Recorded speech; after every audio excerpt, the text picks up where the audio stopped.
तो नमस्कार प्यारे विद्यार्थियों, हम आज आ चुके हैं कक्षा 8वीं का अध्याय 3 का प्रश्नावली 3.3 लेकर, जिसमें पहला प्रश्न आपका दिया हुआ है एबीसीडी एक समांतर चतुर्भुज है, प्रत्येक कथन को परिभाषित या प्रयोग किए गए गुणों द्वारा पूरा कीजिए। देखिए एबीसीडी एक कैसा चतुर्भुज है? समांतर, मतलब कोई अंतर नहीं है, समान अंतर है। इसमें जो कुछ भी है, कोई भी भुजाएं हैं, कोण दिए हुए हैं, समान है, इसलिए इसे समांतर चतुर्भुज है। ठीक है, अब हम समांतर चतुर्भुज में क्या जरूरी है हमें पढ़ना, तो उसको हम देख लेते हैं। देखिए सम्मुख भुजाएं किसे कहते हैं, इसमें हमने लिखा है सम्मुख भुजाएं किसे कहते हैं। तो सम्मुख भुजाएं कौन कौन सी हैं इस चतुर्भुज के अंदर, ये हमने अलग से बताया है, प्रश्न हम बाद में हल करेंगे, पहले हमें ये सीखना बहुत जरूरी है। ठीक है, सम्मुख भुजाएं कौन कौन सी हैं? ए बी, ए और बी, ए से लेकर बी तक जो हमारी भुजा है, इसी के समान जो सिद्ध में सम्मुख समान मुख, जिसका समान मुख यहाँ सामने, कौन सी भुजा है ये?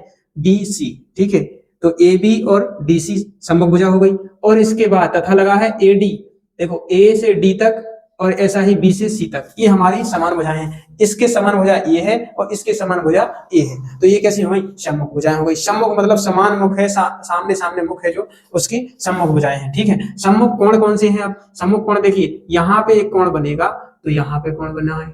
ठीक है, तो इस ये कोण और ये कोण, सम्मुख कोण कैसे होते हैं? बराबर होते हैं। ऐसा ही ये कोण है और ऐसा ही इतना ही ये कोण है। ठीक है, इसका कोण और इसका कोण, तो कोण ए और कोण ए और कोण सी बराबर है, तथा कोण बी और कोण डी, ये दोनों सम्मुख कोण हो गए। आमने सामने के जो कोण होंगे वो होंगे सम्मुख कोण।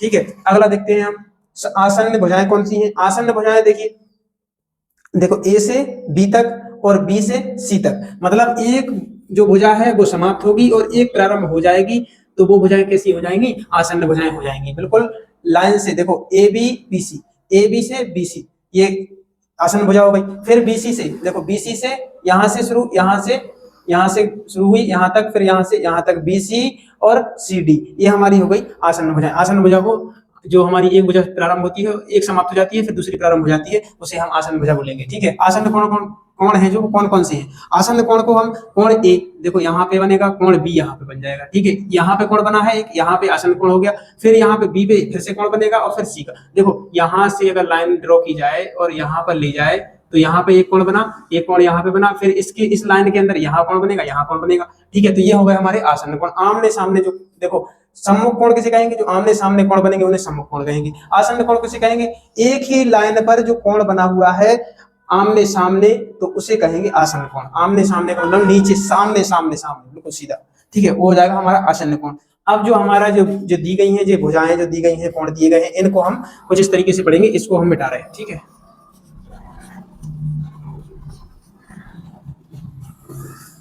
तो ये हमारी बुक में ये वाला चित्र बना हुआ है, इसको हम यहाँ पे लिखते हैं।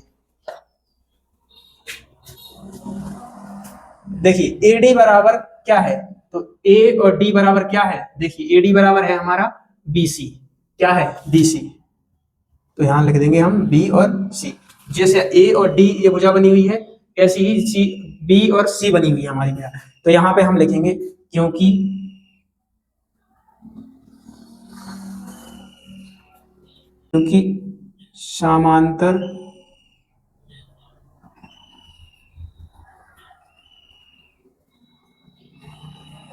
समांतर चतुर्भुज की सम्मुख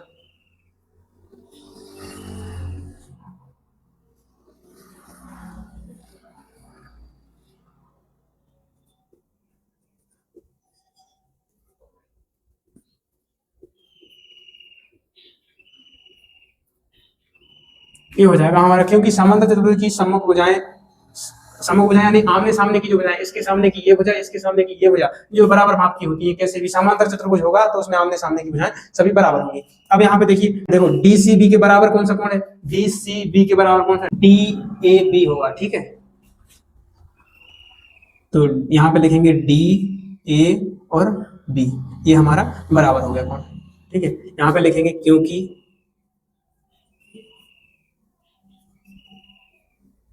समांतर चतुर्भुज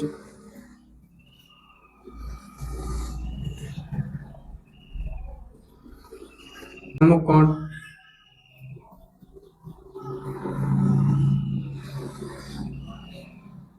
बराबर होते हैं। ठीक है,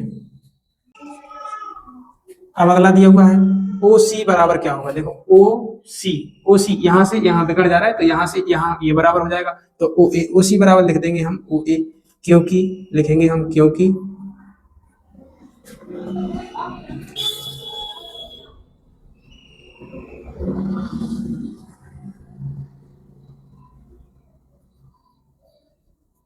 समांतर चतुर्भुज के विकर्ण एक दूसरे को समद्विभाजित करते हैं।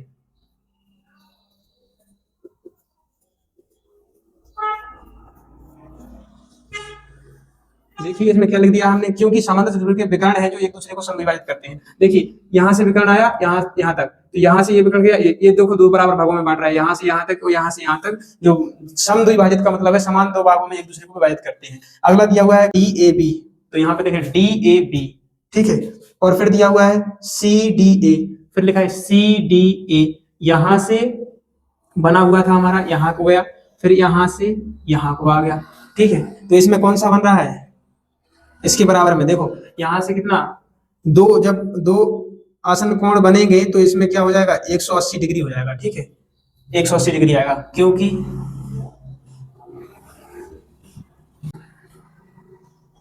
समांतर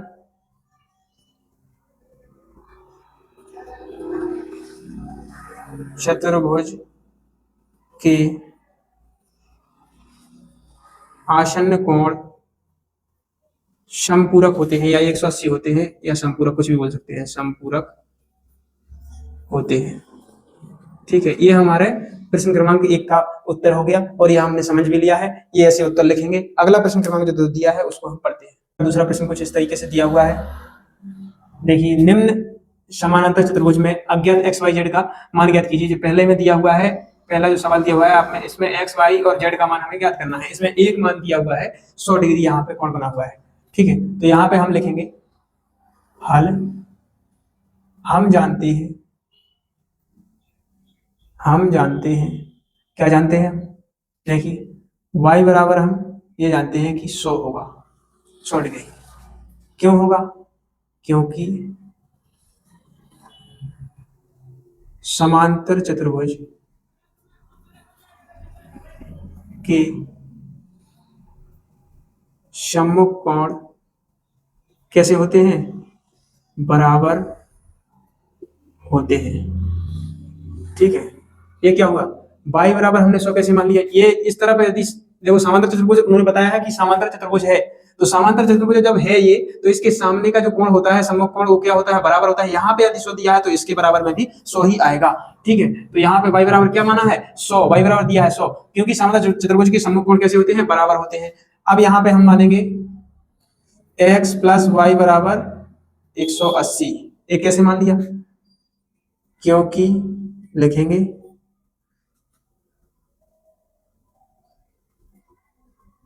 समांतर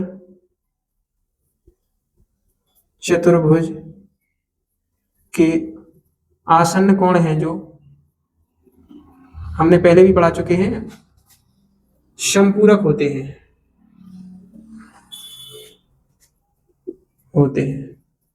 समांतर चतुर्भुज के जो कोण, समांतर चतुर्भुज के आसन्न कोण हैं जो, वो कैसे होते हैं, समपूरक होते हैं।